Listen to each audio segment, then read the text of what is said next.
I will call the September 15th, 2011 Telecommunication Board meeting to order. Note the presence of a quorum. Oh, we have almost our entire board. Well, I guess it is our entire board. I'm sorry. It is as it stands now? Yeah. That said, I'll call the roll. Mr. Eric? Here. Mr. Pennington is here. Mr. Shepard? Here. Mr. Smith? Here. Mr. Spencer? Here. All right. We have the minutes from July and August meeting in our packets. Hope you've had a chance to review them. Are there any? There this time. I'm sorry. I got them in there this time. I have 2 points. On page 3 of the July meeting, under number 8 on committee reports, the last line on report of the complaint committee, it says, Shepard said that Jim Bemis has received 2 drafts. Is it should be the draft or?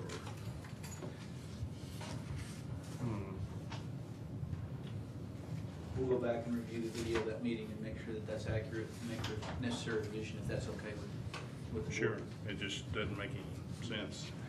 No, I mean, it could be a direct transcript of anything we said and not make sense, but. And on the 18th, page 4, it says, Smith said he thought it would be good to give Bemis some satisfaction. Mr. Bemis have to take care of his own satisfaction, but I meant the satisfaction of hearing his complaints.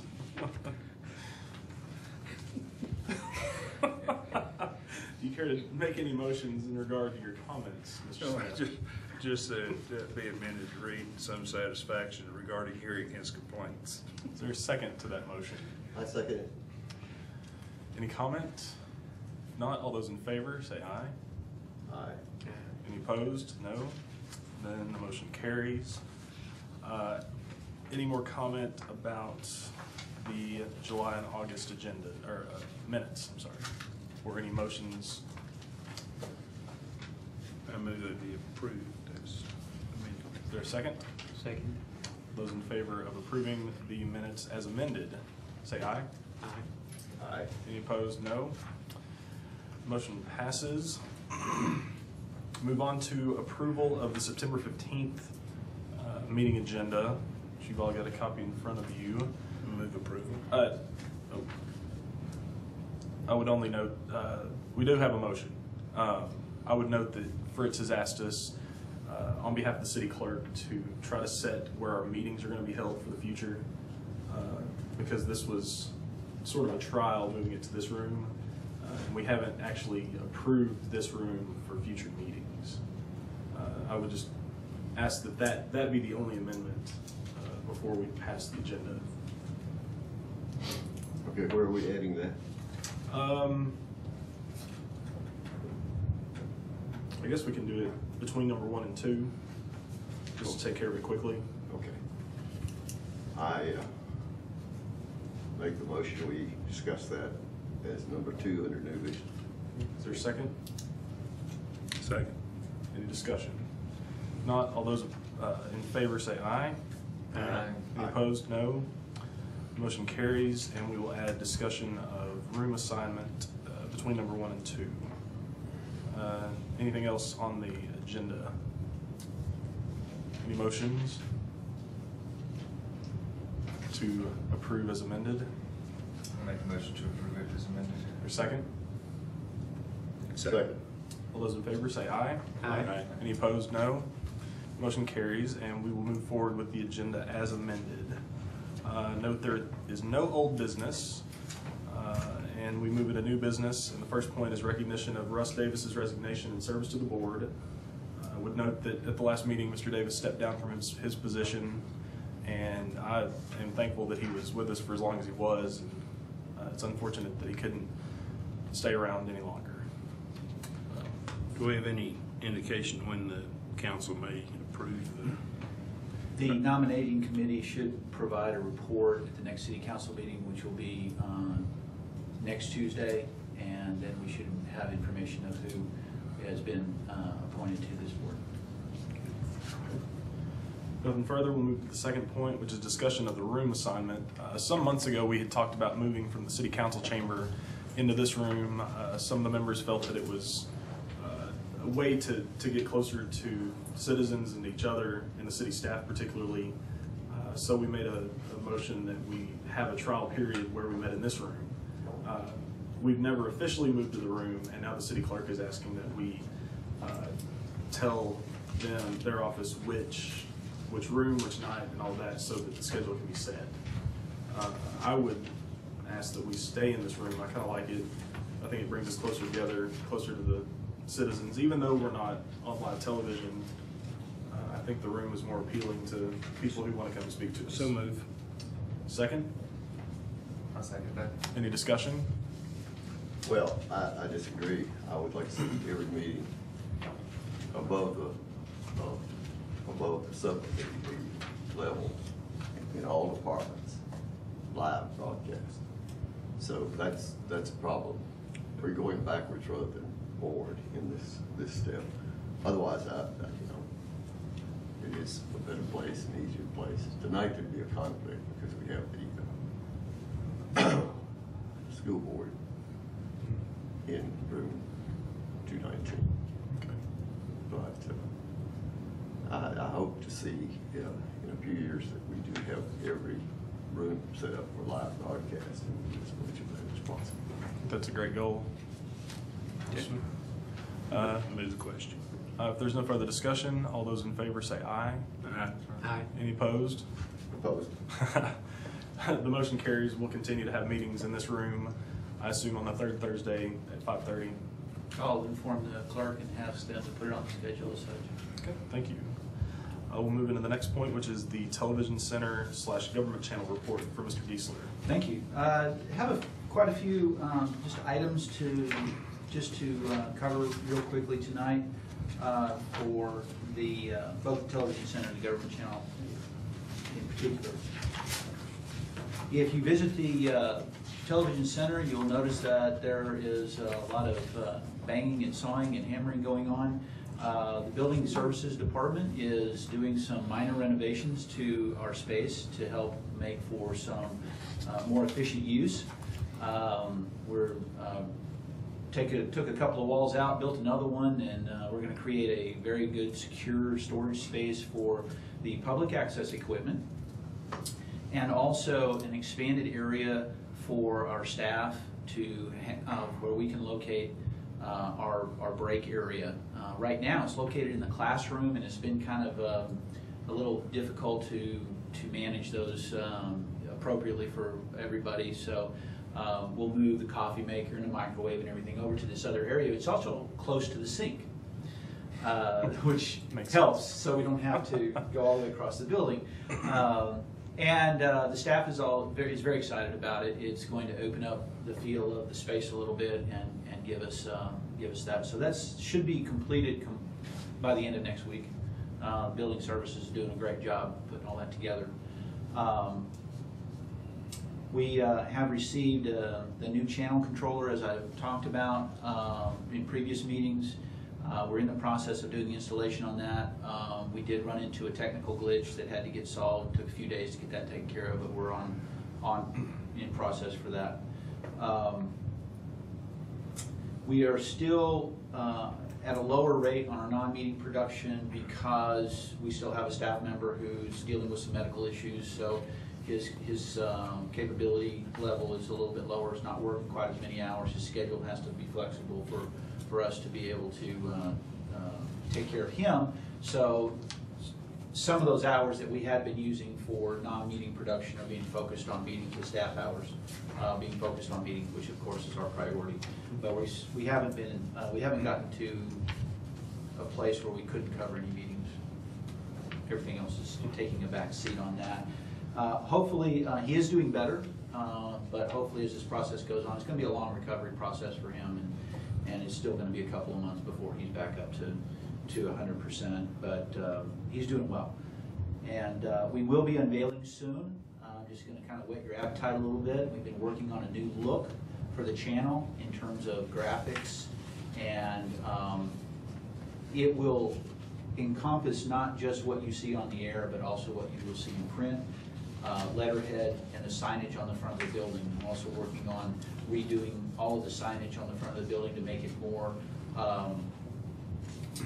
consistent with other city buildings, particularly the courts building, the police department, which is right across the street, and also make it a little bit more modern looking. We've had comments in the past where people have said, well, the education channel's not here, but it says Education Television Center, so kind of a nitpicky comment, but they're right. I mean, the education channel is not operated from our television center. It's operated by Fayetteville Public Schools. And so we're going to do some revisions on the signing. I'm really excited, hoping that I think next month's meeting I'll be able to unveil that look to you, and it'll be, I'll just say this, it's something different that nobody's seen in the city of Fayetteville television before. So we're really excited about that. It's taken quite a bit of work to do that, but I think everybody will be really pleased with that. There is an e-waste roundup that we're participating in. We have collected over the years several items of equipment, electronic equipment that no longer work, obsolete. And the problem with electronic equipment, of course, is it's not easily recyclable, and you can't, it's very inappropriate to put it in a dumpster, put it in a landfill. And so several organizations, including the Boston Mountain Solid Waste District and Washington County Environmental Services, get together once a year to create what's called an e-waste roundup. And that includes all kinds of items like computers, television, stereos, telephones, electronic cable, DVD players, microwaves, anything that's electronic in nature, which should be recycled as much as possible and not disposed of in a landfill, will be accepted for free from businesses, the public, from nonprofits, from schools, from anybody. And this year's e-waste roundup is going to occur at Arvest Ballpark in Springdale, Arkansas on Tuesday, October 11th and Wednesday, October 12th. And you can get more information by contacting the Washington County Environmental Affairs Office at 444-1725. We are participating in that, and we're actually getting an opportunity to dispose of a significant number of items that have been taking up space in the television center for quite some time, and it's not going to cost the city anything. If we didn't do it under the auspices of this activity, it would cost $5 an item, which can add up real quick. So we're real excited to be a part of this. We'll be working with the city to collect all of our items and get rid of those. Is there any of it that might be sold to an unwitting buyer? The city of Fayetteville participates in an auction program called Gov Deals online, and the items that we feel that we could actually get somebody to buy, we're going to hold back, and we're going to put them on the Gov Deals auction. So hopefully we'll be able to generate a little bit of revenue for that. But we use our equipment to the extent that it either breaks or it is so obsolete that there's not a whole lot of market for it. We have equipment in place and being used every day that's 20 years old, which is a testament to the people that work at the television center to continue to be able to create what they do with that. So how do you match up new technology with old technology like that? it's been a challenge, I must say. So we're working on some of that going forward. And the last note I want to make is a sad note. The lady who is considered the mother of public access television and access television as a whole in Fayetteville, Ms. Marion Horton, passed away this last week. She's very, very highly regarded. She played a huge role in the development and establishment of access television in this town. And like I said, it's with a heavy heart that I have to announce that, but she will always be remembered very, very fondly and with significant respect. She is actually also a mayor of Fayetteville, the first female mayor of Fayetteville. But great lady, put a lot of time and a lot of effort into access television in Fayetteville, and we will miss her. Does anybody have any questions? No, thank you for speaking about Mary Norton. She was a friend to everybody in this room that just about over the years, and very important to our being here tonight in this process. Would be happy to make it happen. Thank you. I had a question. You were talking about not being able to do non-meeting work because of staff problems. How many hours did you devote to review and evaluation of the complaints that were filed with the board? This last week, I mean, Well, these three. the ones that are currently before the board, I spent the better part of 3 days initially, and then I would say probably a total of my time, I was able to do it without any of my, very, very little of my staff's time being assigned to it. Probably between 25 and 30 hours. Thanks. If there's nothing else, we will move on to the Fayetteville Public Access Television report from Ms. Ann Shelley. Good evening, everyone. August was a little bit better than July, a month of highs and lows, as I like to say. We have some really great things to report. I'm sure you were riveted by the report and have already read it in detail. But let's look at the highlights. The first one, we had 30 participants in our classes and workshops in August, which was by far the highest so far, which is great. The next closest month was April with only 20 participants. And we had the highest number in our studio track. There for a while, we were really having trouble getting anyone to even take the studio track. So we're enjoying seeing an increase in people using the studio. And the highest number of workshop participants. We had one workshop, Mr. Robert Emenegger did a workshop on storyboarding, and 8 participants showed up for this free workshop. So the next highest had been held, the record was held by Mr. Giesler here with 5 in February. So we're hoping to see that trend continue as we move forward with our workshops.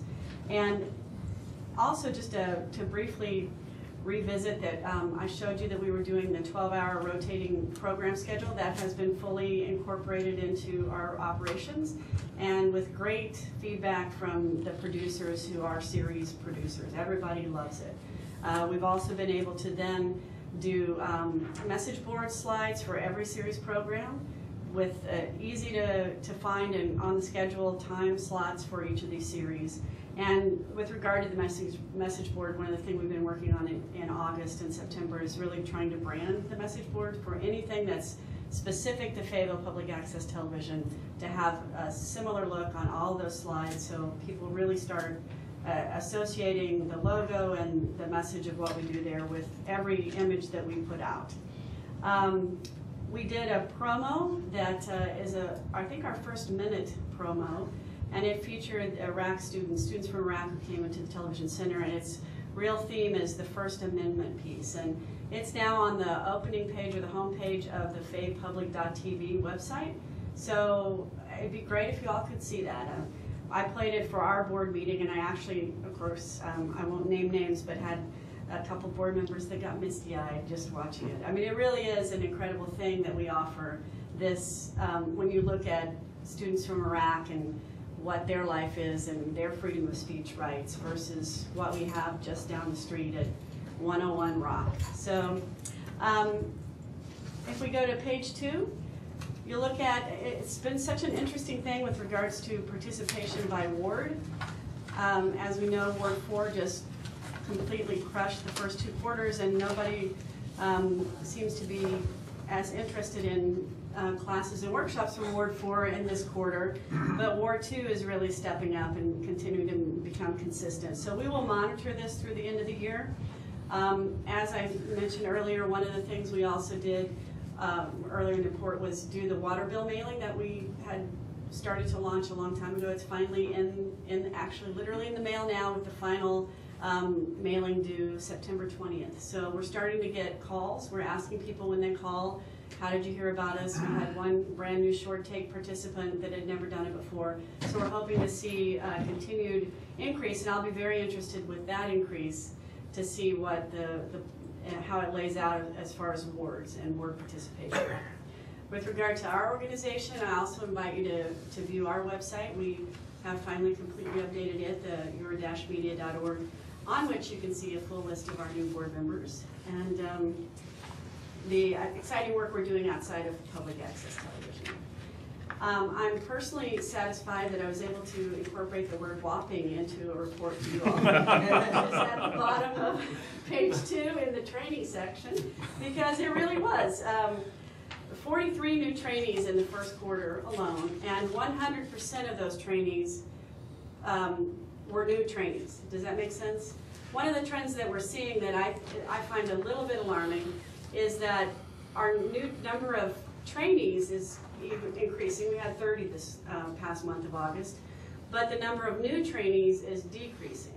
So we're having more people show up for classes, but they're people that have already taken other classes. So that means we need to get more new bodies in the door. The good news is that people like what they're learning and are coming back for more.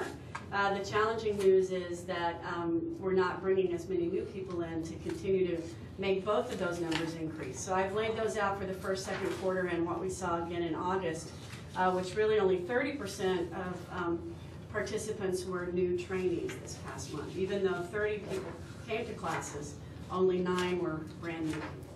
So we'll continue to look at that. But again, if you look at the number of participants by class title, we had great boosts, the highest ever in a month in orientation, or at least a tie for the high. We saw basic editing really increase over the monthly averages. And again, we're really glad to see, especially with 30 participants, only 5 no-shows and cancellations, because we were having a real issue with that the first 2 quarters of the year. And that seems to be leveling out. We're hoping that that will stay the same. With regard to the certification activity, you can see the chart there on number 4. What I will say again, and it continues to be something that we're not only monitoring, but have already begun to talk about it. Fritz and I had our first sort of initial meeting around contract and for 2012 and the negotiations, is the number of required candidate producers per quarter. And we really struggled last quarter to get to that 15, and we're struggling again this quarter. When I say struggling, is we typically have had 1 or 2 months where very few people come and become candidate producers. Fortunately, we've been able to fill that quota again this year. This month, I'm sorry, September. J.R. Curtis, our Director of Education, just spent all day on Tuesday at the Fayetteville High School doing every one of their video production classes with interest for Fayetteville Public Access Television. And the last class of the day is actually coming next Tuesday to have their class at Public Access Television. And it's our hope again that many of them will be able to pick up so much more quickly on what we have there, just a different file setups than I think what they use at the high school. And we'll be able to have, again, a large number of test-out candidate producers. But as we move forward, we don't want to always rely on that. We want to be able to make sure that the distribution of the quota numbers is really doable and more evenly spread out. So we're starting to have that as part of our dialogue. And it's, again, continued to be something that's a little bit not only interesting to watch, but important to see, because we definitely want to fulfill our contract with the city. And I believe that's really basically the highlights. You can see there's a decrease in usage of equipment, but that also kind of goes with the low part of it. It's been pretty interesting to watch this year. And I'm kind of jumping into September, but in addition to the water bill mailing, we did a letter that we mailed out specifically to 30 community organizations, churches, and political organizations, directly to them about what Fayetteville Public Access Television can do. And I will speak now with my hat as a nonprofit director. I think Fayetteville Public Access Television, because everything is free, is very inviting to nonprofits and community organizations. If they have the volunteer or the staff power to go and take the classes, it's quite a gift that they could utilize. So we're hoping to do some major outreach. And as the political campaigns start to heat up, we also hope to get candidates and parties down there to utilize the facility for free as well. So we have started a next phase of outreach, and I really believe that after this year, most of next year will be outreach. You know, we'll be bringing new people in. We've done such a great job working collaboratively to build a good, solid foundation, and I see that moving forward. So hopefully the numbers of new people will continue to increase. And just to echo two things that you said, we've all been grieving the passage of Mary Norton. We honored her at our 30th anniversary of Public Access Gala in January, and certainly want to send our regards to her family from the entire staff at Public Access and your media. And also how excited we are for the changes at the Television Center and the renovation of the break room and the equipment room. We're really excited about what's happening down there. Love to see you all there. We're going to give our board a tour of the facility at its meeting on the 28th of this month, because we really like what's happening there. So, any questions? I'd just like to say thank you for providing reports in a usable and meaningful format.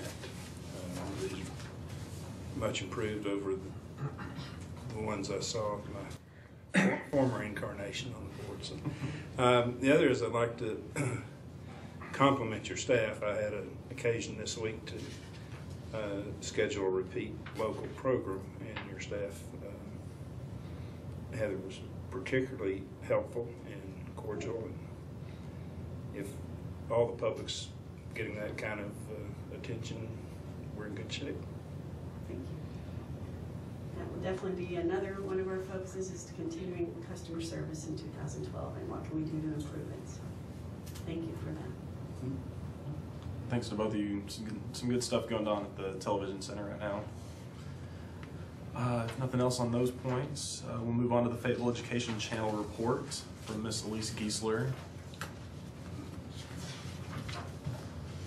Gonna scoot around here so the camera can capture you.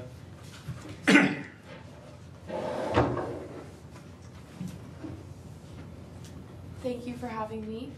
I would like to thank the City of Fayetteville for allowing FAYR TV to telecast 24/7 on the Education Channel. Some of the things we do on the channel is we telecast live football and volleyball games for Fayetteville High School, and when basketball season comes around, we will also telecast those games live. And tonight, actually, we are telecasting our first of 4 live volleyball games, so that's a big deal. And all of the games are completely student-led. You can see the games and all of our other programming on Cox Channel 217 and on ATT Verse Channel 99. And you can also see them online at FAYR.net by clicking on the hand with the word TV next to it at the bottom right-hand corner of the webpage. Most of the programming on the channel is from this, most of the programming on the channel is produced by students at FHS in the 3 of the advanced TV classes and in the film classes. Currently, we don't have any programming from this school year on the channel yet, but we are rerunning many award-winning student productions from the previous years. And soon we will air the 9/11 commemorative package and more projects as the year goes on. Is there any questions? Well, thank you. I'm so glad we have a report from the school system education channel for the first time in a long time. We appreciate it. Hope someone will come at every opportunity. I appreciate you guys having me here. Hopefully my fellow classmates will come and report to you guys also. Well, if not, you take the chair. Keep up the good work. Thank you. Thanks, Elise. Thank you. Feel free to join us. No, you got homework. Yeah. Thank you. Thanks. Great. If nothing else on that, we'll move to the next point on the agenda, which is the creation and appointment of an ad hoc committee to review the existing telecom board ordinance and make recommendation to the city council for any appropriate revisions that the board thought were necessary. I think this was Mr. Smith's idea. It was, and I move that one be appointed for that purpose. I made an error in my original submission, and I believe it was supposed to be Title III, Chapter 33, Article 9. And it was reproduced here just as I had submitted it. It was not toyed with by the staff. We have a motion for the appointment of an ad hoc committee for the purposes previously stated. Is there a second? I second that. Any discussion on the point? Particular charges or? Well, I was, in reading over Mr. Bemis's numerous complaints, I was made aware that we need to look at the ordinance and may need to be updated and revised. And I would like to see that happen if we can do so in an appropriate amount of time. Okay. Yeah, well, my comment would be, I hope Dr. Smith will lead this subcommittee because he has the most background and knowledge in the subject. I was hoping that would also. Any further discussion? Oh, Lord. If not, we'll move into a vote. All those in favor of approval of the motion to create the ad hoc committee, please say aye. Aye. Any opposed? No. The motion carries unanimously. I say Dr. Smith should be chairman. Any other I members? would be honored. Of course, the membership would be free to choose its own. Anybody interested in joining the committee, I'll sign myself up for it. Okay. All right. Well, I'll do it, but if you've got enough, I don't have to. So, Is there a limit on? 3. Yes, sir. You can There's only the- have 3 Oh, okay. on a subcommittee. Well, we'll stick with that for now. Smith, Spencer, and Pennington. Any further discussion? If not, we'll move on to the next point, which is consideration of the complaint submitted by Mr. Jim Bemis. And I suppose we're going to start, I don't know how to start. If we want Mr. Bemis to present his complaint and then get input from the staff, how would the committee like, or the board like to proceed? That sounds Okay. Mr. Bemis? Yes, what, you want me to speak to the actual complaints, or my understanding was that you were gonna appoint a committee and we would discuss that in detail in that committee, which I had suggested previously. I just think it's very detailed work and it would be I'd be happy to do it, but I think it'd be better done if we do it within as you did for the procedures. I'd like to go ahead and deal with it this evening. Okay. I think it's the desire of the board to just proceed with discussion this evening. You know, one of the many options that we have would be to refer it to subcommittee. But for now, I think we're going to take your presentation of it, staff's recommendations, and decide from there what to do with it. I'd be happy to. Where you going to be, right here? Be okay?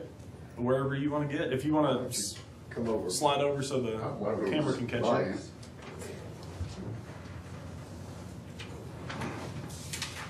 Well, as I understand it, I was really anticipating that there would be a subcommittee because that's what I heard from at the last meeting, that there would be. Now, I'm sorry I misunderstood that. The actual presentation that I will make, I've sent to you in written form, and I would be happy to respond to any questions that you have. I don't think it's worth the public's time at this time to consider the complete document, which is huge. Now, I've got to be out of here by 7 o'clock tonight, and it would take me that long to get through what I've done, not much less what has been done by staff. So I would urge you to discuss this first, and we can hone down these specific complaints, which seem to be one of the sticking points. What we're calling a complaint and what we're calling a request for service. In the original form that y'all had kind of adopted, I don't think it's been discussed yet, nor has the actual procedure been discussed yet in detail. My understanding that it would be, that was what I heard last month, that you would have a discussion of the procedure itself so the public would know what we're talking about. We haven't had a discussion of the procedure per se. Now, y'all talked about that last month, and that's my understanding of what you were going to do, that you would have a discussion of the procedure that you adopted. That, have I misunderstood that? I don't recall that. I know that we had discussed whether we needed to go in depth and read the language of the proposed. That's exactly what I meant, yes. And the board decided to adopt it without a full reading of the actual text. It has been provided to the public by Mr. Giesler and the staff. Okay. So the public should be aware of the procedures in place now. Well, I'm trying to recall what was said at the meeting, and that was my understanding that there would be a reading of the document. So if that would be understood, what I'm talking about, in other words, if I go into this right now, and as a response to what we've done through in an informal email exchange, then the public won't know what I'm talking about. We've had informal exchanges on the procedure itself, and I've agreed to be a guinea pig, so to speak, on the use of the procedure, and I've agreed to have my requests for services, I call them, examined using the new procedure. Well, your complaints have been provided to the public. I mean, Mr. Giesler published the agenda with the packet, and I mean, those who wanted to review the complaint have had opportunity to do so. Mr. Chairman, if I may comment on that, please. Mm-hmm. I have 2 Macintosh computers that are about in the 5-year age, and they'll open most anything. But when you go to the Granicus system, I cannot open agenda items inside. I can see the agenda. I cannot open any of the items themselves and some other documents. So not everyone has access to a computer. Mike, how many people use those computers at the senior center every day? Not very many. They just want to play cards. Games and things. And that would be somewhere we could give some old computer from the Peg Center that might be an update for the senior center.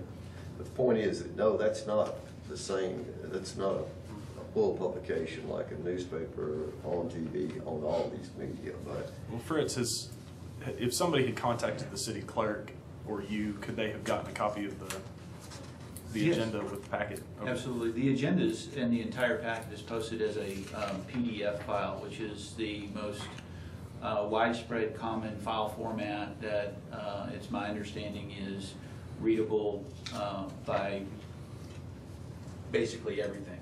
And that's what it was created for. It's a portable document format that should be readable by anything. And there's a free reader. For example, if a computer doesn't have an Adobe reader, it can be downloaded for free from the Adobe website, and that's why there's 2 reasons we publish the agenda and the information packet in a PDF format. That's the first one. And the second is that when it's published in a PDF format, it's not changeable.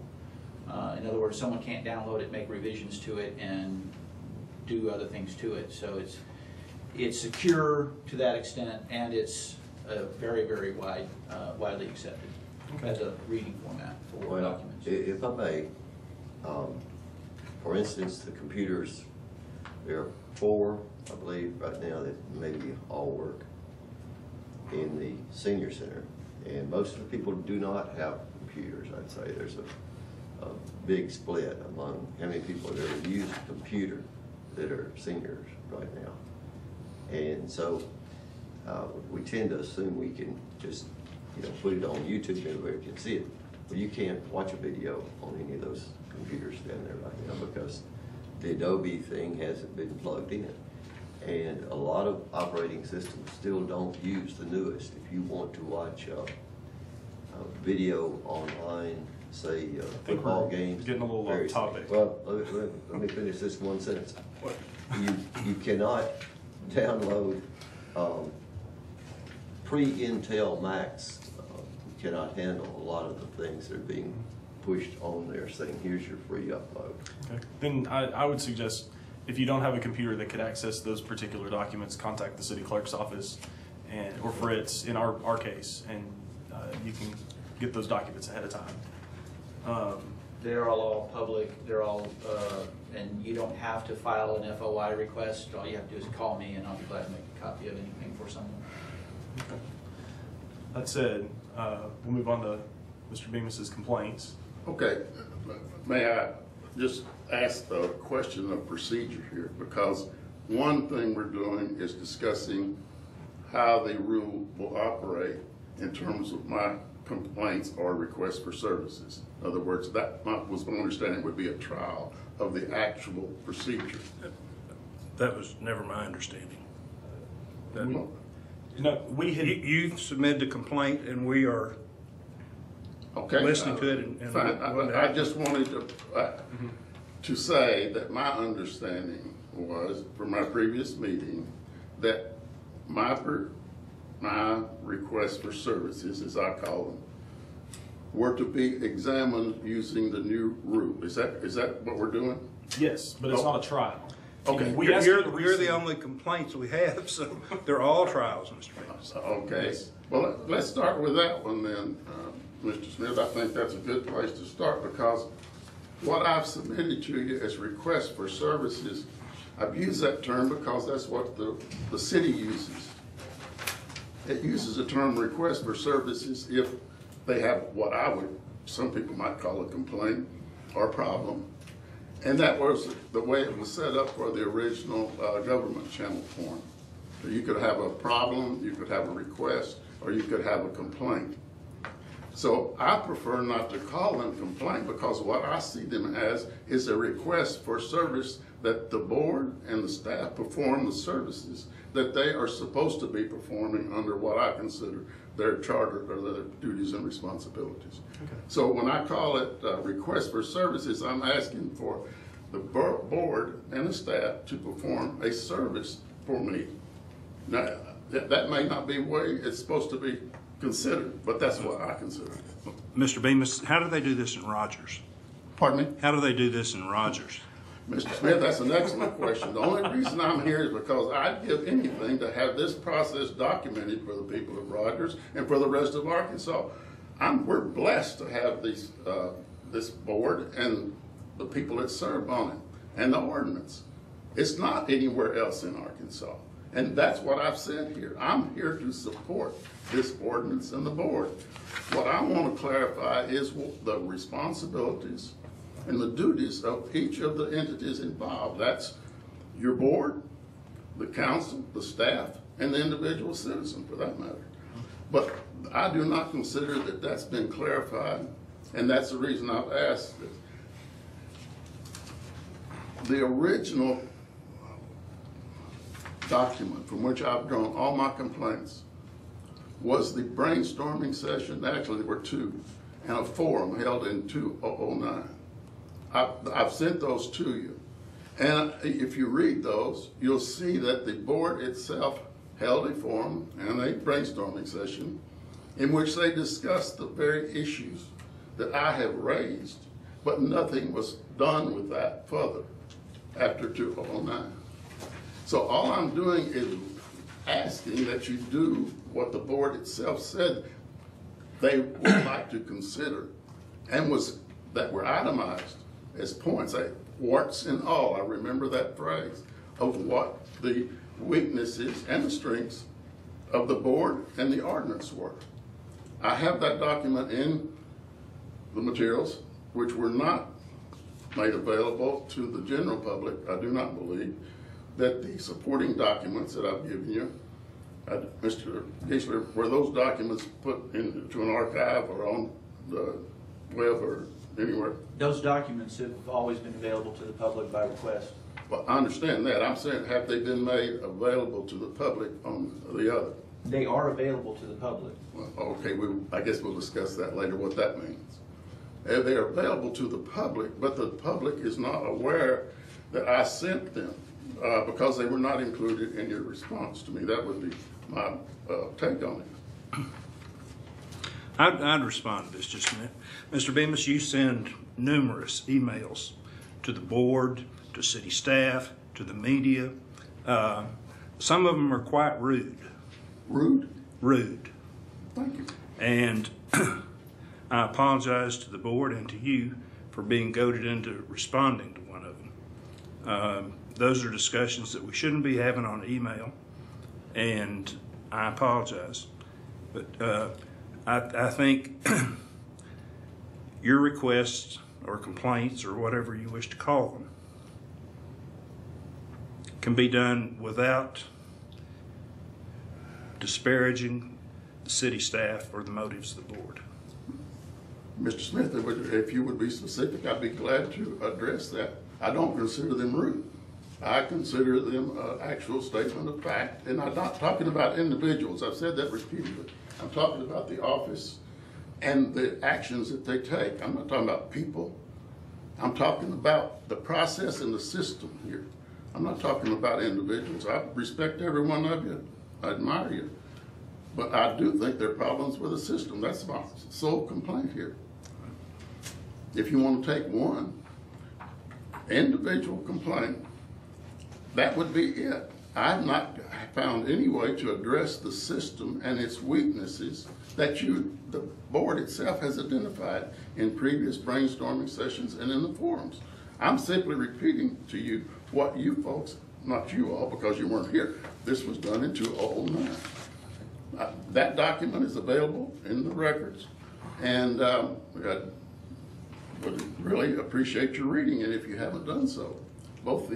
I believe, and I see Mr. Hilton here, he wrote one of them. It was a forum summary, and the brainstorming session was, that summary was done by Walt Eiler, who was head of the Fayetteville initiative, the communication initiative. So, He was I don't know if I'm doing what I'm... He was on the mayor's transition team. It wasn't an official city board. Well, whatever they call that, the Fayetteville Forward Initiative. It's not part of Fayetteville Forward. What, communication initiative was not? No. Okay, I'm sorry, I misspoke. Well, if we take each request or complaint, whatever they're called, one by one, if you have anything specific to say under each one, we'll ask you to do that. Then we'll ask Mr. Giesler for the staff's recommendations or responses, and then the board itself will discuss and determine what to do with each request one at a time. Okay. So under number one. May I ask a question? Sure. Request number one, summary of principal concerns reflected in the combined request for service.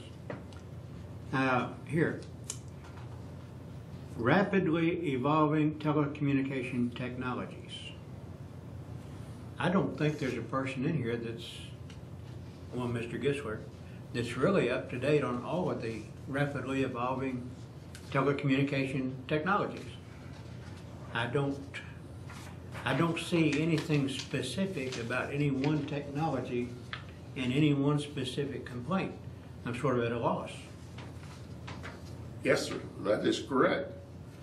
There are no specifics here in terms of the media I'm talking about. I think it's the board's responsibility to identify them and see what the public's using instead of television. Excuse me. If I can respond here, what we do is if there is a precise, definite complaint, we can go after it, tooth and nail, but I don't see any specific, it's a generalistic, there may be problems in the world, but we can't solve all of them. But if we meet one specific problem, we can attack it, surely. I understand, I think what you're saying. Mm-hmm. And I understand that it is not a specific complaint. What I have tried to identify here and give some context to are the requests that followed. The board itself was changed from cable board to telecommunications board many years ago. I think it was 2003. At that time, I think we were over-ambitious in suggesting that this board, as a volunteer group, could handle all of the media that were coming along. We have never identified the media that is included in the so-called information infrastructure, or the telecommunications infrastructure. That's listed in the ordinance, and there's a huge long list of what's covered of the electronic media. That's what I'm referring to here. But all of the other media that are not included in television. My personal view is that telecommunications, as we have known it, and as we have seen it in the past, is a dying thing. I'm talking about the broadcast and the cable. The other media, for example, and the perfect example is YouTube, because YouTube, in a sense, is taking the place of what we call public access. Now, pardon me a second. Do we have anything to do with YouTube? Not that I'm aware of. We're to oversee the contracts and the compliances and things? I think a lot of this might be addressed by the ad hoc committee that we just created. I move that this complaint be referred to the ad hoc committee. I second. It's not a complaint, it's a Request. whatever. Request. I agree, Mr. Smith. I would thoroughly applaud your consideration of the ordinance. I think that's exactly what's needed, because it itself is very ambiguous. And I think that's been said by many other people. I'm taking the only route I know how to take to get public recognition of the fact that the ordinance itself has not kept pace. And I've given you some examples of why I think it's not kept pace. We have a motion and a second on the table. Is there any discussion from the board? If there's no further discussion, all those in favor of referring request or complaint number 1 to the ad hoc committee say aye. Aye. Aye. Any opposed say no. It is unanimously referred to the ad hoc committee. Complaint number 2, Mr. Venus.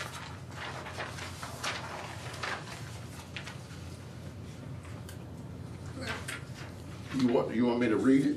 No.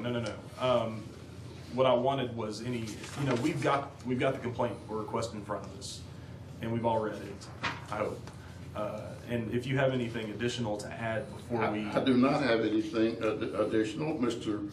Giesler has made his points in reference to this, and I do not think we've heard his version of this yet. So I don't know exactly where I stand on this. Am I refuting or talking to Mr. Giesler's points, or am I talking only to this? You can make any comment that you'd like for the board to consider. We're gonna, as I'd said before, we're gonna ask you for comment, and then we're gonna ask the city staff for comment, and then the board's gonna move into discussion. Okay, I'll be happy to do that, but it seems to me to be out of order since you've asked, and out of sequence, in the sense that you've asked Mr. Giesler to prepare a staff report, and that has not been considered here tonight. What am I referring to, only my request here or his response? You can do both. Okay. Let me go back, and I will be happy. I see no reason to read mine. Correct. If we can read Mr. Giesler, would that be acceptable? Right. I assume that the board has read your request and Mr. Giesler's response. Now, if you have any responses to what Mr. Giesler and the city staff has prepared, then absolutely make us aware of it. Okay. Because we want to hear Thank you all sides. Okay, thank you very much.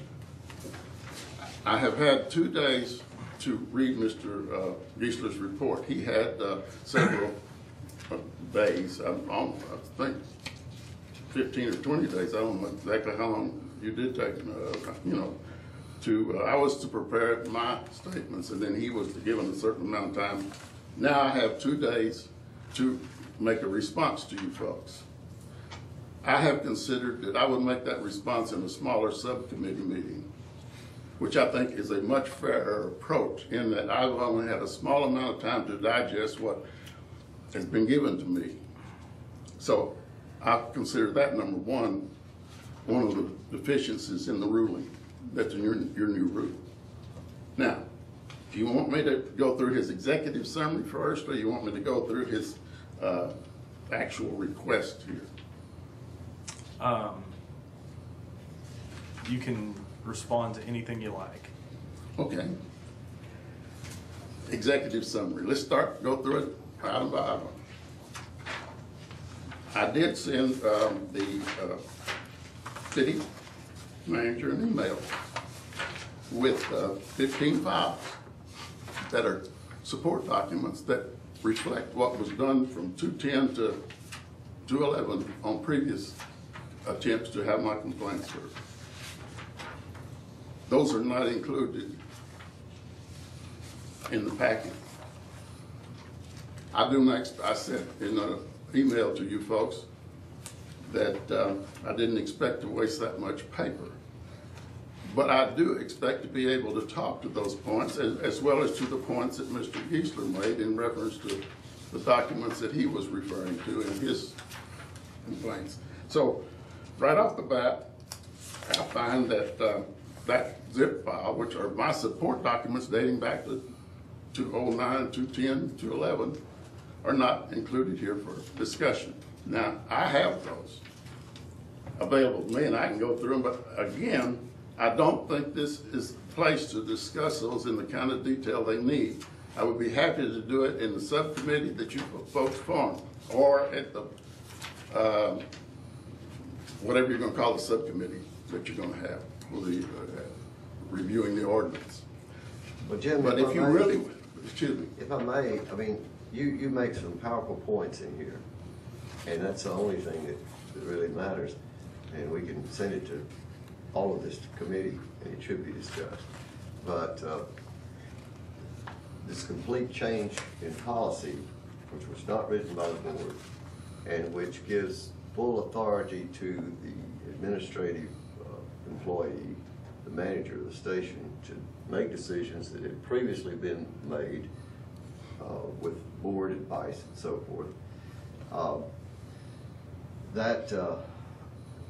That is the change that is probably most shocking and should be considered by the public.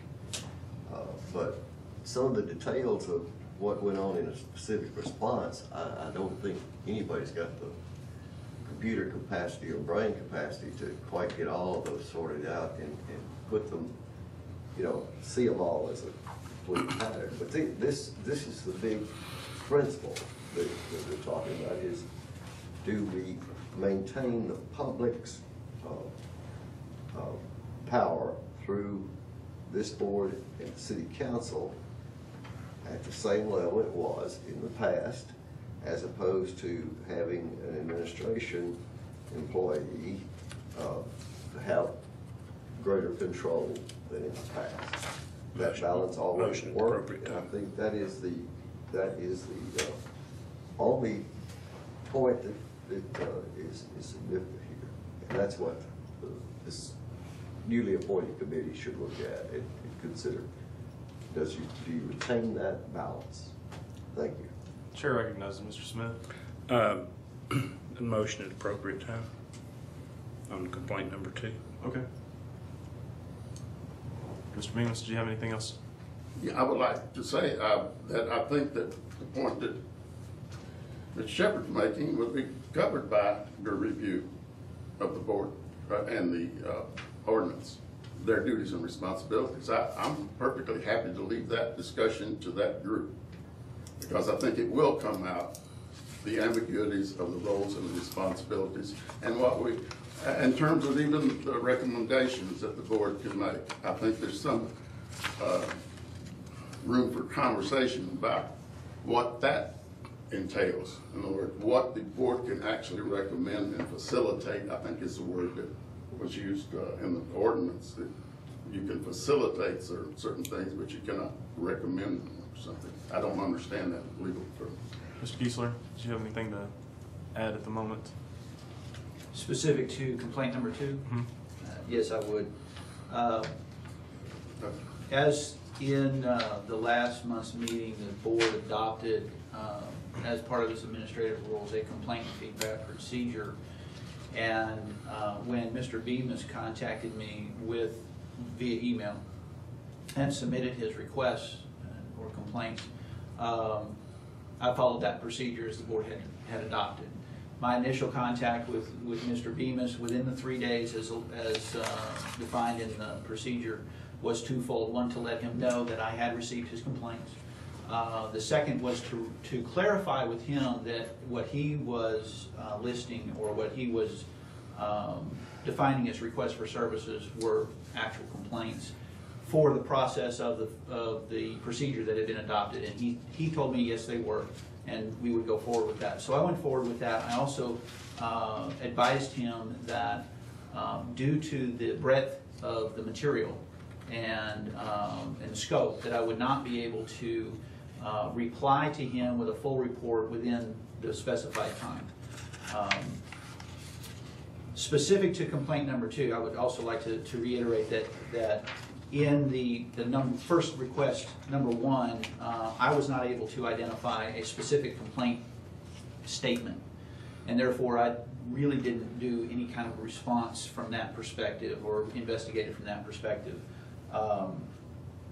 Although he does request that the board do just what it did, which is pass a motion tonight to form a committee to examine the telecommunications ordinance. In reference to complaint number 2, Mr. Bemis did make some specific complaint statements, and I investigated those specific complaint statements because they were, quote, "Thus my complaint is that television manager's response overreaches his authority in interpretation of city staff duties and responsibilities for preparing public access policies, and I do not accept that his interpretation is a duty or responsibility that is conferred to the city staff by Fayetteville's telecommunications ordinance." That was the first statement in his request number 2 that I was able to identify as specifically a complaint. The second one was, quote, "An additional specific concern is that the city staff has prepared the public access channels contracts and policies for 2011 without adequate consideration or vetting by the full board and without review by the board's policy subcommittee." In response to my investigation, what I learned looking through various opinions and the code of the city, Telecommunication Ordinance 4504.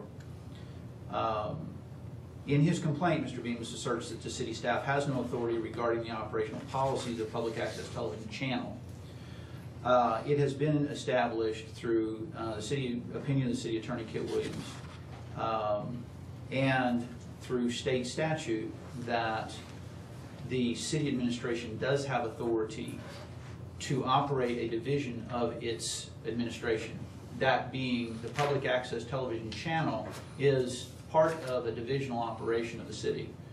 That channel is afforded the city by franchise agreement with Cox Communications and with AT&T U-verse. It falls within the purview of the authority of the mayor by Arkansas Code 1443-504. And this was very clearly spelled out in an attorney opinion, city attorney opinion by City Attorney Kit Williams, dated June 3rd, 2008. This very question has been asked before and answered by the city attorney. Now, the city may choose to contract with an outside service provider to manage the operations of one of its access channels, which in the case of the public access channel, it does. It contracts with Your Media. And when that occurs, then per city ordinance, then this board is tasked with the responsibility of ensuring contract compliance, to ensure that the contract is complied with. It does not state, the ordinance does not state that the board will have authority to develop, write, or negotiate any contract provisions. The city, as far as I'm aware, the city administration does not confer with an advisory board when negotiating or writing contracts with vendors.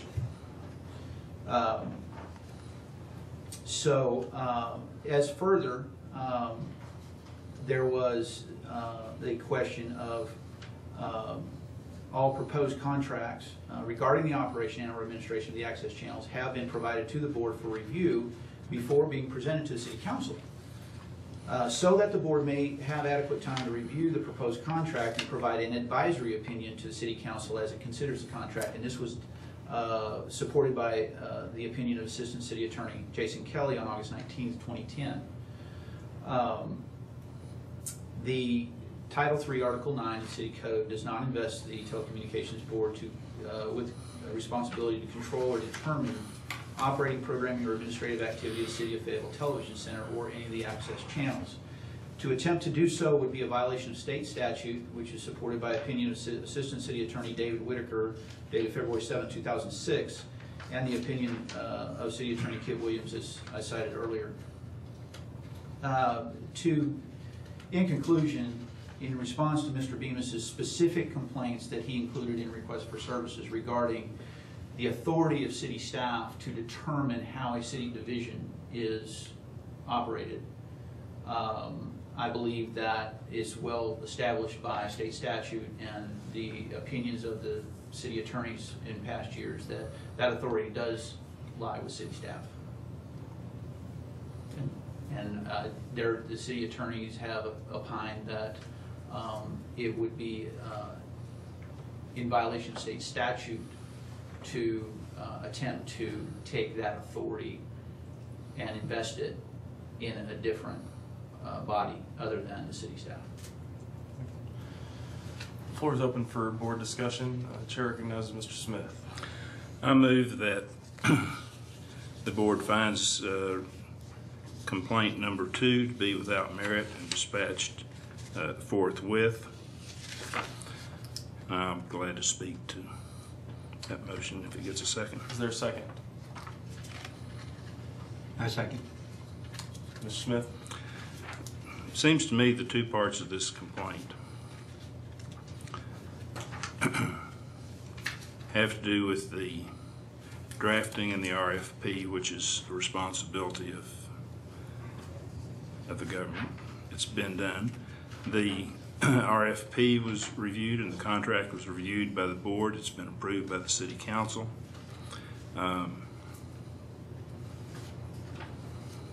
There may be better ways to do it, but we'll have to change state statute. And let me say that when I applied for this board, I did so because I think that 3 public access channels are very important. And as a member of this board, I feel I have an obligation to the citizens of Fayetteville to make sure that they operate efficiently and appropriately. I don't have the time or the interest in responding to second guessing to people from Rogers or Springdale or Siloam Springs or Greenland about the way things are done here. And I think this complaint is without merit. Any further discussion from the board? Well, I will say that I disagree that this was this kind of change that occurred that we just spoke about was one of the things that was discussed a great deal in 4 years ago. There had been this effort to minimize the function of the board at that time. And the effort was to maintain a balance in the way this whole process is governed. And I think that's still valid. So I don't agree that this request for service number 2 is without merit. I would believe that it should go to the subcommittee because that's a matter of learning, coming to understand. And when we just say this is the operation of the television station is simply another part of a city department and therefore comparable to anything else, any other department. But in the past, we thought of this as a very special, very unique, clearly unique of city government. And the power, for instance, sometime even further back in history, the ability of people to speak openly on these channels. This is what we're trying to protect. And so we have, if we suggest changes for the ordinance, then they have to be very carefully thought out and not made suddenly. So I think the points in this particular part are important. And I didn't make my main point because I'm getting too old to remember what it was I wanted to say when I started. Been here too long, I guess. Is there any comment from the public on the motion before the board? Am I the public? Yes, sir. Well, recognize We have an alternative. We have another public. the other public. Yeah, I'm from the public and I'm from Fayetteville. Please use your mic. Okay. And I agree with the summary of what Mr. Bemis is saying, and also agree with the summary that Mr. Shepherd made. But I think some points need to be made here, and I've made a few notes. I'll only take 3 or 4 minutes here. The previous government channel policy, before the one that's in place now, was written. Sir, I would note that we're on complaint number 2, which regards the public access channel, not the government channel. Okay, well, I tried to get to speak a while ago and I was not recognized. So I'm sorry about that. So am I not going to be able to speak? I mean, I guess it's you're free to off speak subject. on complaint number, request for service number 2, which regards the public access policy and contract. Yeah, I guess my problem is that I held up my hand and I was not recognized during the first part, but I think what I'm speaking to speaks to, in total, the complaints or whatever you want to call it by Mr. Bemis. So I would ask to be allowed to speak. I would ask you to limit your comments to the public access policies and contracts. I mean, Okay, move well, on the to only number thing I 3, have- which is the government channel. One of the things I have to say about the public access is I noticed that there was a major change made in the transparency of that operation, in that it is no longer written in the contract that they're subject to FOIA laws. I don't understand why that change was made, but that's the same sort of changes that I was going to speak to in the government channel, or about the government channel. Thank you. Mr. Bemis, did you wish to speak on number 2? Yes, I'll tell you what, I have a lot of comments that I will make in a written form to you folks, because I'm not prepared to go into detail in this tonight. As I said, I'm gonna be out of here in 15 minutes. But what I would say is that everything that I have said here, number one, to respond to Mr. Smith again, I do not intend to be rude to anyone here. I intend to point out some areas that have been discussed by this board for the last, Lord knows how, when Mr. Smith was on the board before, and they have never been resolved. So what I would like to do is reserve my comments if the public will be allowed to speak at the subcommittee where you're going to be discussing the telecommunications ordinance.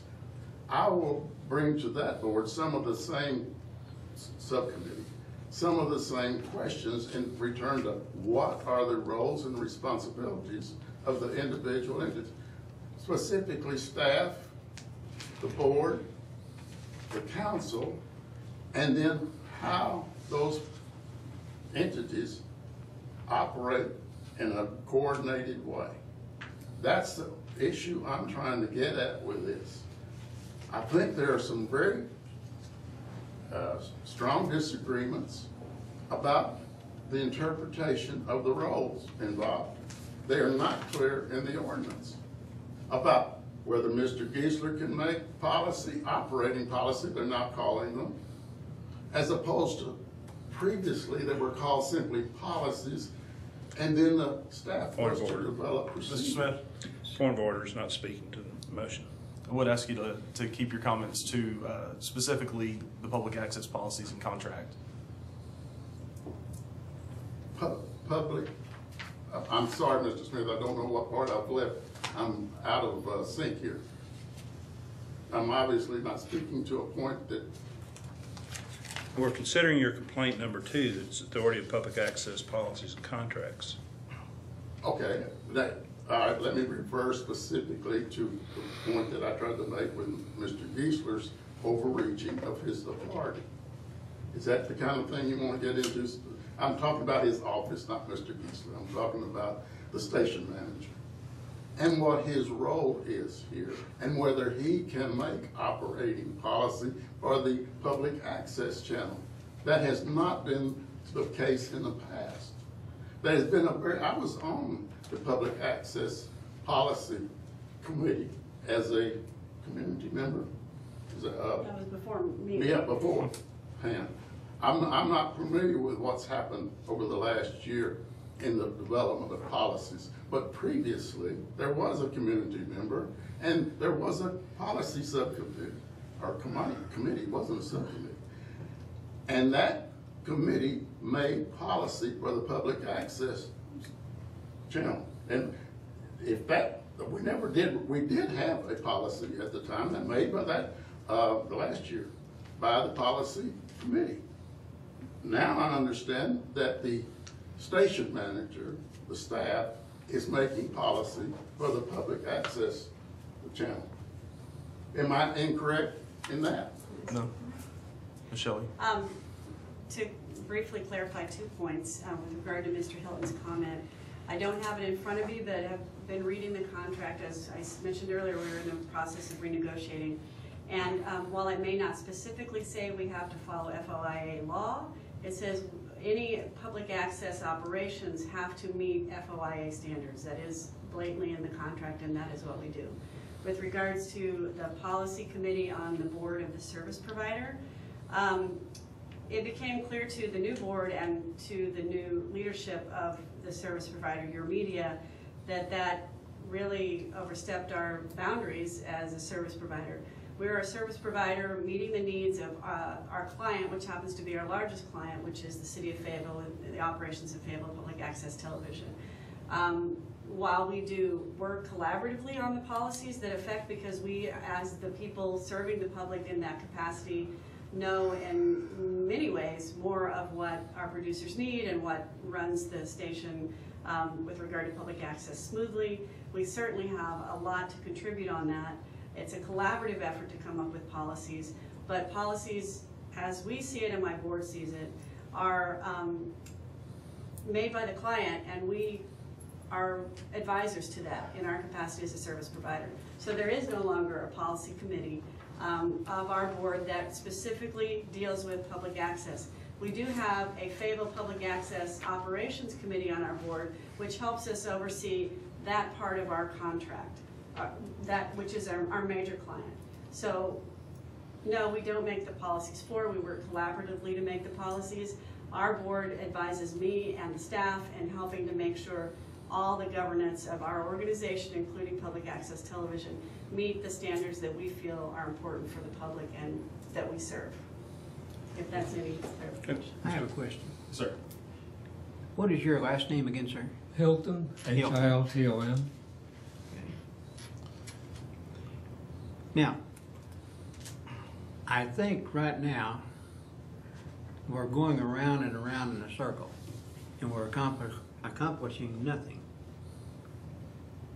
Anyway,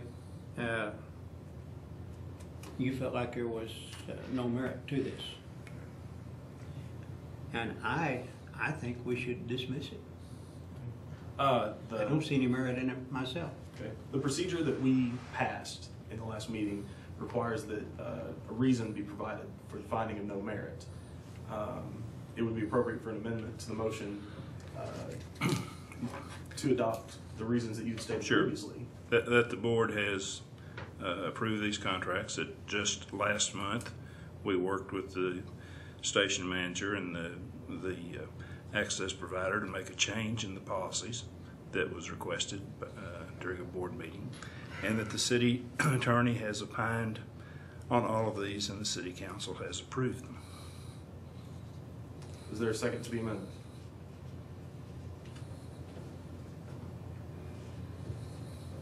No second to the amendment? Well, if you want discussion, you kind of forced me to bring up some things like in the past year, there have been some significant, or year and a half, there have been significant changes when there were only 4 people present at the meeting of this board and we only had 3 for it. And so I'm not sure we totally complied with everything we should have in the past. So I think, this has, for me, this does have merit. I think, pardon me, I'm sorry. No, that's just fine. Go ahead, sir. I think we can do nothing about what's been done in the past. We can only go forward from this point. I don't see anything that we can do here and now for this request. I don't see any specific thing that we can do. It's like trying to box with a ghost. I don't see anything that we can do. I would like to say, let's put this with no merit for now, and resubmit it at a later time, possibly more specifically. Does that make sense? Ms. Smith?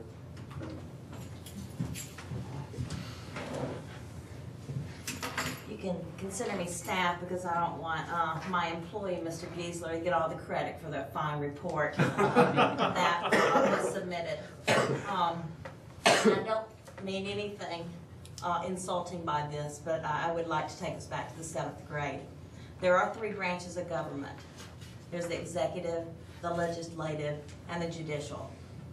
The citizens of Fayetteville elect themselves a city attorney. The city attorney does contracting. In fact, I have invited to this telecom board the city attorney to come speak and clarify these issues, of which have been done when this complaint was reviewed at that time. It was still brought back. I brought the assistant city attorney in who has addressed these issues. We thought it was done. I invited the assistant city attorney back again who addressed these issues. And in fact, in that 3rd time, the assistant city attorney came and addressed this matter and said, look, there is no merit here from our elected officials who are attorneys in this area. Is that even no action by a board is action. The action that you have is to take something to the city council or not. The city council for the city of Fayetteville represents the legislative branch of government. The mayor, the staff, of which Fritz and I, and through contract would be, are all within the executive branch of government. Okay? Just as Jeremy Pate would present for the Planning Commission, I do thank you, Mr. Chair, for saying staff memorandum, because it is seen as rude to pinpoint and go after, say, Jeremy Pate or somebody who is a staff who presents a staff memorandum, which is an executive branch memorandum, essentially, to address particular issues. These issues have been taken up during the RFP process. Again, we brought the city attorney and others in to explain what that was. The executive branch of government has a purchasing department. We have a fire department. We have a police department. We have city staff. The city council doesn't set out fires. All right? We have staff that do that. They don't go arrest people. We have engineers. City council doesn't go out and start mapping things. So staff does make particular recommendations. This is brought before the committee several times. It has been dealt with several times, and it has been considered by everybody along the way. I know I've been here with the city for 2 years, that it just has no plausible merit. I know as a state legislator that we had staff constantly from the Department of Finance and Administration. They send reports. They do particular things. Plus, the Attorney General's office does contracting. Kit Williams, the attorney, he does the contracting. With the RFP processing, that RFP doesn't go anywhere if it doesn't go through Kit Williams. That RFP doesn't go anywhere if it doesn't go through purchasing. I can't set the guides. Fritz can't set the guides. It is through those departments. Everybody is treated equally and fairly despite what the department is. These are, these are mere facts. No contract. The contract that went for public access can't go anywhere without it being written or put together by the city attorney. The city attorney does that, and he does so because he's elected by the people of Fayetteville to do so. Thank you, Ms. Smith. Was there a second to Mr. Smith's amendment to his motion? I think there was. I just made a comment afterward, and maybe you want to vote. Okay. Then all those in favor of the amendment to the motion, please say aye. Aye. Aye. If any opposed, no. A vote of 4-0, the motion, the amendment carries, and we are now back to consideration of the motion itself. To find that for the reasons stated by Mr. Smith, that the complaint number 2, request for service number 2, has no merit. All those in favor say aye. Aye. Aye. Any opposed, say no. On a vote of 4-0, the motion carries, and we'll move on to complaint number 3. Mr. Bemis, any comments from you? My comments would be the same as I stated in my request. I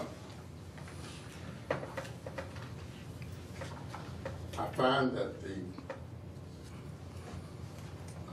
I must be misinterpreting past performance of this board in the reviewing of the policies. Because in the past, my understanding has been that the ordinance itself was designed to keep undue biases or influences from affecting the channel policies and the programming of those channels. That's the reason for all of these requests, that I find that the way that they have been developed, the policies themselves, is not a reflection of what I have considered to be the spirit and intent of the ordinance. I think that a discussion of this by the subcommittee that you're setting up will help me understand the newest interpretation of what the ordinance means. Now, that's a roundabout way of saying that I don't think city staff should be writing policy for the government channel or for any of the channels for that matter. One of the reasons I have understood forever, 20 years now, is that the ordinance was put in place to keep these kinds of influences from affecting the policy by staff. Now, I can be 100% wrong, and I hope that you all will prove me wrong. But what I have always understood is that the reason that you have the board and the ordinance, like no other city or county in the state have, is to prevent precisely the kinds of things that we're seeing. I don't suggest that there's any bad intent on anyone's part. I'm simply saying that my understanding is that the ordinance itself was designed to keep this part of the process open to the public and not within the purview of a staff member or the staff. Why else would we have the ordinance and the board? That's I'm not going to, belabor that. I would like to attend your meeting when you discuss this, when you discuss the ordinance itself and the role of the Telecommunications Board.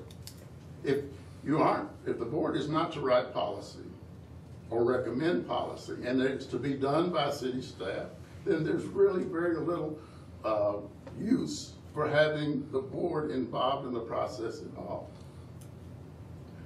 The policies in the past have been recommended by the board.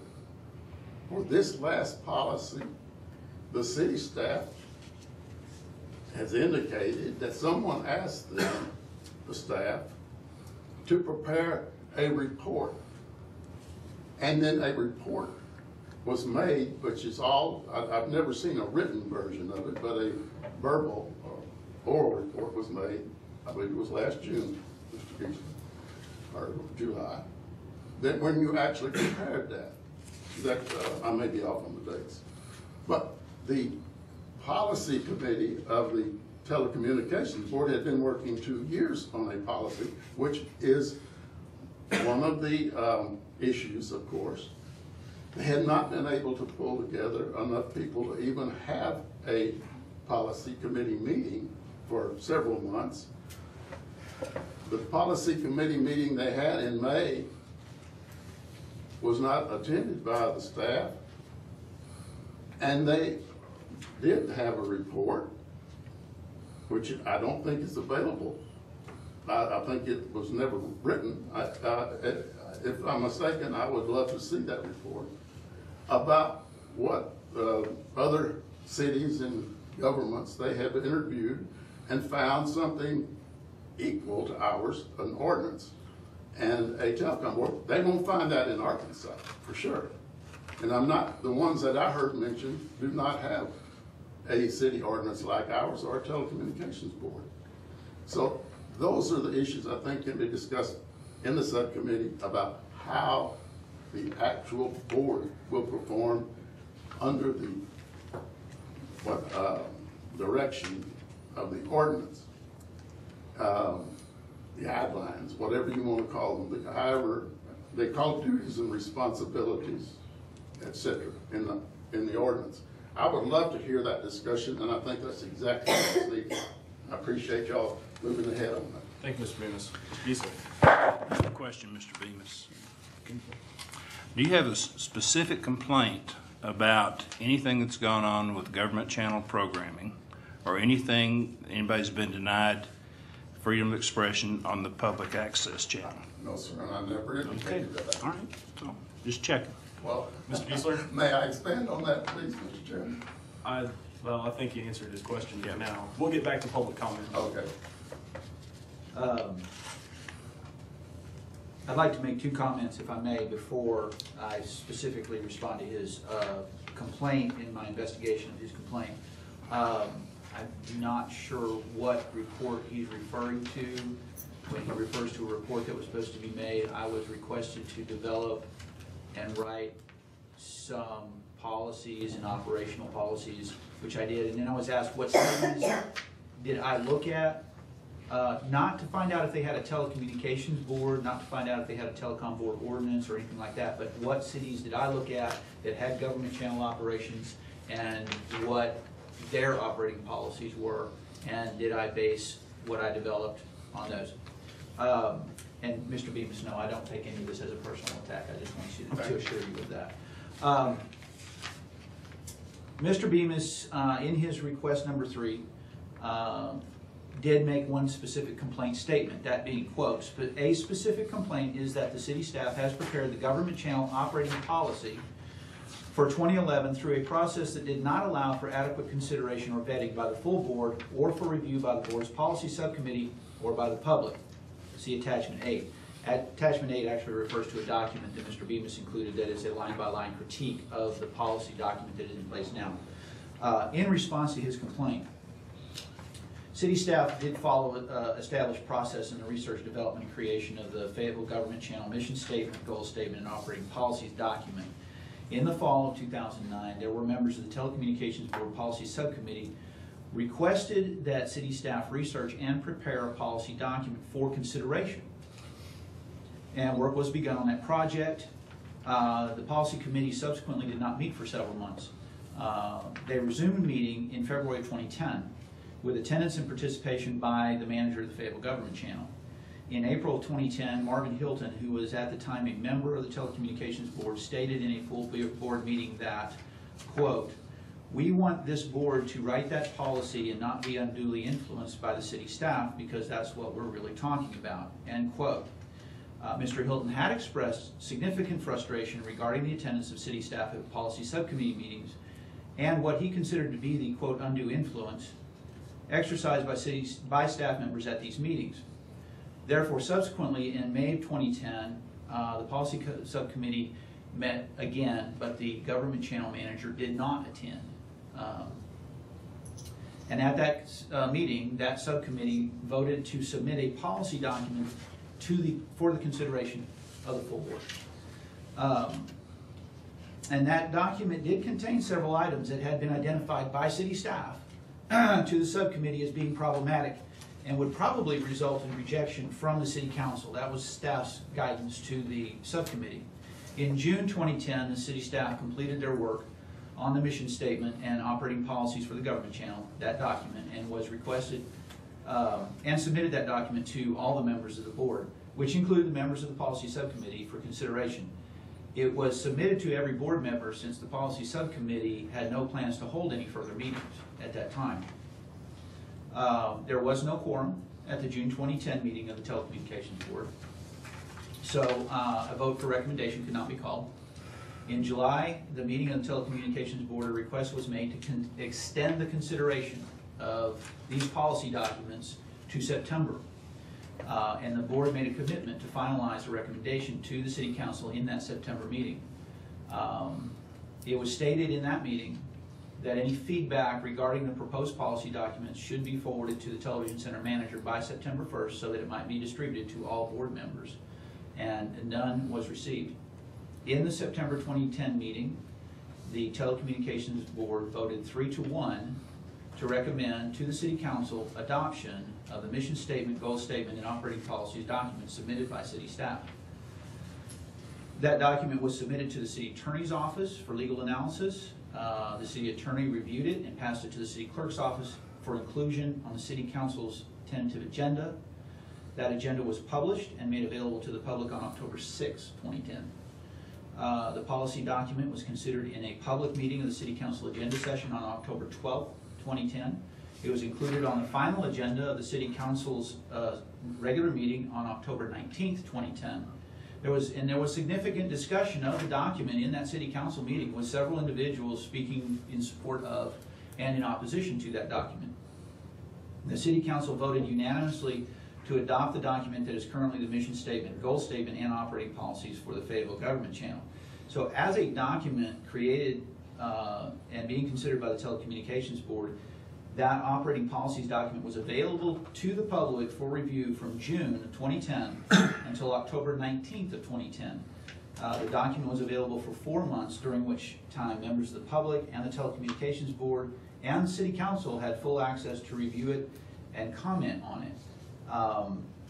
Now, Mr. Bemis's specific complaint that there was not enough time did not allow for adequate consideration or vetting by the full board or for review by the board's committee or by the public. Our investigation found that, as per my previous narrative, to be inaccurate. Are there any questions of what I just presented? Nothing of Mr. Giesler. Floor is open for board discussion or any motions. Motion. Mr. Smith?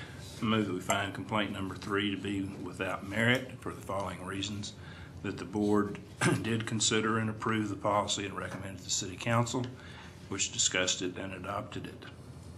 Is there a second? Second. Board discussion. We'll move to public discussion. I promise. Now?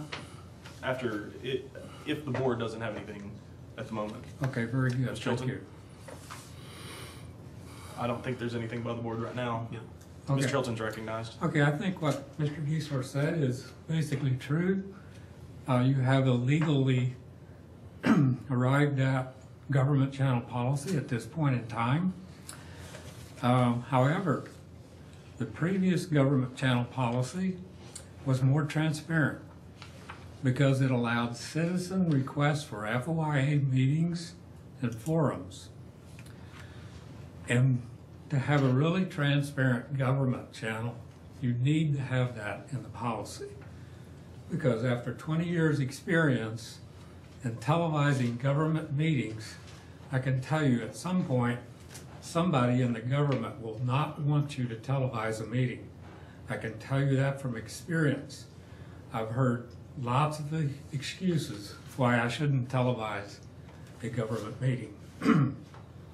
If we may remind the public, Mr. Hilton was manager in approximately the same position Mr. Giesler has for more than 13 years. Well, before that, I was a private contractor covering government meetings. And before that, I was involved in public access television. But When Mr. Hilton finishes his resume, I have a question. okay, Was that a point of order? No, I just telling the chair I'd like to have a question at the appropriate time. Okay. Mr. Hilton?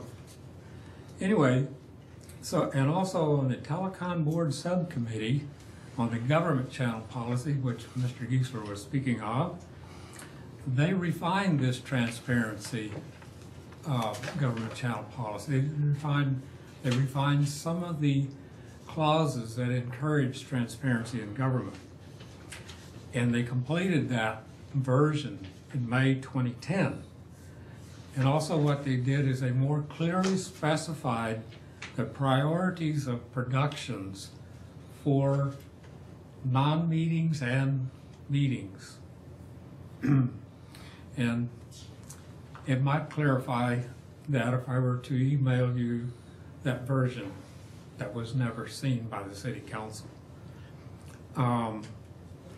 Also, that version could be further refined by including clauses to encourage live meetings as opposed to those are replayed.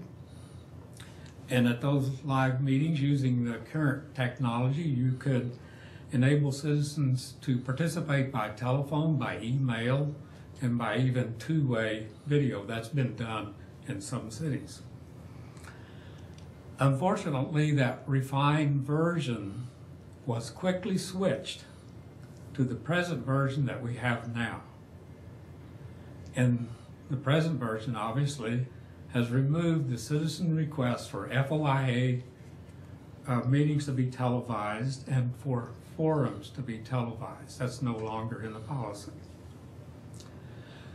And also I would like to make a comment that one of the main purposes of the Telecom Board is to provide distance between city staff and programming content. And that was the conclusion and an agreement made at a City Council ad hoc committee on telecommunications back just before the present ordinance was written. And I congratulate Dr. Stephen Smith there for participating later on in enabling the Telecom Board to include citizen requests in the government channel policy. So that's my basic statement. I don't know if I should be entering this in a complaint form or a suggestion form, but that would be my summary of Mr. Bemis's complaint. I'm guilty of not following all of the details, but the end result is what I'm interested in. I would like to see the Fayetteville government channel continue to encourage transparency in government. We've taken a step backwards in that regard. Whether, you can, well, in regard to the forums and the citizen request for televising FOIA meetings, when we were in the middle of that discussion, the city attorney said it was constitutional and it was legal. So. Chair recognizes Mr. Smith for a question. Yeah, I agree with Mr. Dalton. I'm very interested in the end result. Is there a specific instance you can cite where the government channel hasn't filmed a board or commission? Yes. I think it was sometime in 2008. We had scheduled 2 forums. I'm sorry, a board or a commission? There have been times when we had great difficulty.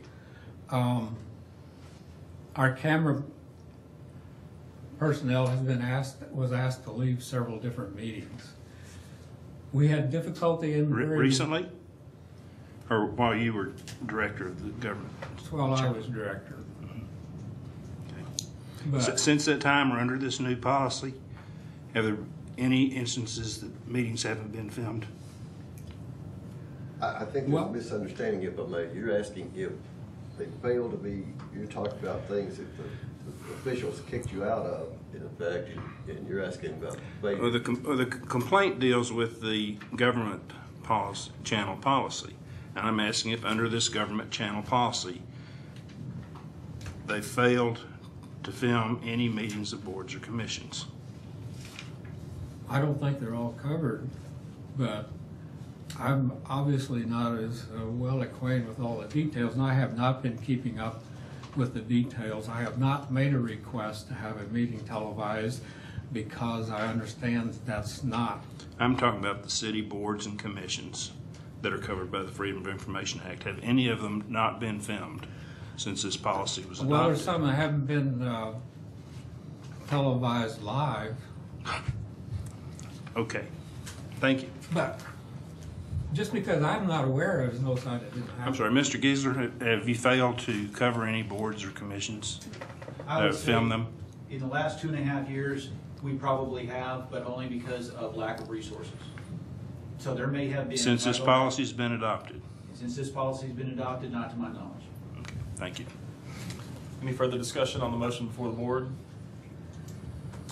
If not, we will move into a vote on Mr. Smith's motion to find that complaint number 3 is without merit for the reasons he stated. All those in favor say aye. Aye. Aye. All those opposed say no. On a vote of 4-0, the motion carries.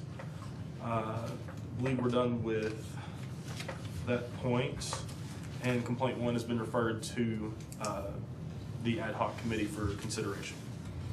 We will move on to committee reports. The first committee is the Complaint, Procedure, and Policy Committee, which I still chair. There's no report from that committee. Any report from the Internet Committee? No. No report. Are there any agenda suggestions for the October 20th, 2011 meeting? I have a question. Mm-hmm. The Internet Committee, when does it meet? We have talked about it, what we were talking about, what's the actual mission of the subcommittee, but there hasn't been a meeting. We have not scheduled any meetings. Good enough. I think there are a lot of issues under the Internet Subcommittee that could also be dealt with under the Ad hoc Committee. So it'll be good to have a combination of members on both committees. Any agenda suggestions, specific agenda items for the next meeting? I hope to have a report from the ad hoc committee. We'll set that as a separate line item, Okay. if we could. Any announcements from board members or staff? Go ahead. I have a request of staff. Yes.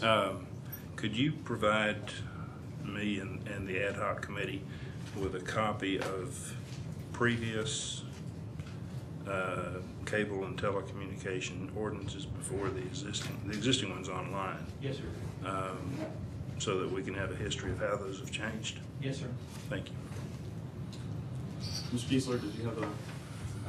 I did need to bring one thing up that I failed to mention earlier. I did receive an informal complaint from a resident of Fayetteville this last week. It's about a Cox billing complaint. It's been passed on to Cox. I did receive a response from them, keeping me in the loop. They are trying to contact this gentleman. He has not filed a formal complaint to be heard in any form, but they're trying to contact him to resolve that, and they feel confident that they'll be able to resolve that billing issue with him. If there are no other announcements by board members or staff, I'd entertain a motion to adjourn. I so move. Is there a second? Excuse me, Mr. Bemis has his hand Oh, up. I'm sorry.